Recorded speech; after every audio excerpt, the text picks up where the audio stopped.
ঢাকার দক্ষিণ কেরানীগঞ্জের আগানগরের কেরানীগঞ্জ থেকে মাদক সন্ত্রাস চাঁদাবাজ নির্মূলে সমাজসেবক ও ক্রীড়াবিদ আমানুল্লাহ ও দক্ষিণ কেরানীগঞ্জ থানা বিএনপির সহসভাপতি হাজী মোহাম্মদ শহীদুল ইসলামের আয়োজনে জনসচেতনতায় এক সমাবেশ ও র্যালির আয়োজন করা হয়।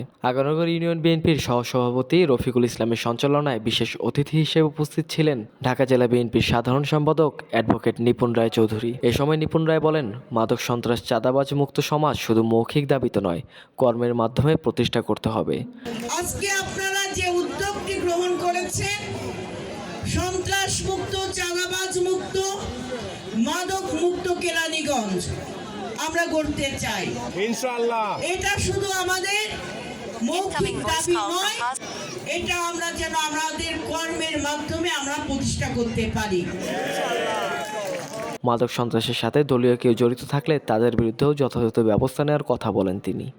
আপনাদের কাছে আমি এটা অঙ্গীকার করছি, বাংলাদেশ জাতীয়তাবাদী দলের কোন নেতৃবৃন্দরা মাদকের সাথে জড়িত থাকবে না, এবং যারা মাদকের সাথে জড়িত থাকবে যথাযথ প্রমাণ পাওয়া মাত্রই সাংগঠনিক ব্যবস্থা আমরা গ্রহণ করব। এ সময় আয়োজকরা কেরানীগঞ্জের অন্যান্য এলাকাতেও মাদকের বিরুদ্ধে সকলকে রুখে দাঁড়ানোর আহ্বান জানান।